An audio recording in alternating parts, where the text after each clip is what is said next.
আমার আল্লাহ বলে এই জমিনটা আমি পুরা তামা বানায় দিব। এই জমিনের মধ্যে যত পানি আছে পানিগুলো আমি আল্লাহ পুরা ছাই বানায় দিব। যেদিন কিচ্ছু বলতে কিচ্ছু থাকবে না, সেদিন থাকবে শুধু আমার আল্লাহ। আজকে কার জন্য সুদ খাও, কার জন্য ঘুষ খাও, কার জন্য ব্যভিচার করো, কার জন্য অন্যায় করো রে মন, কার জন্য তোমরা এত বাদই করো।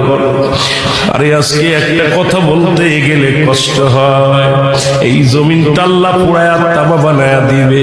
এই জমিনের মাটিগুলো পুড়ে হবে তামা। এই জমিনের যত পানি আছে পানিগুলো পুড়ে হবে ছাই।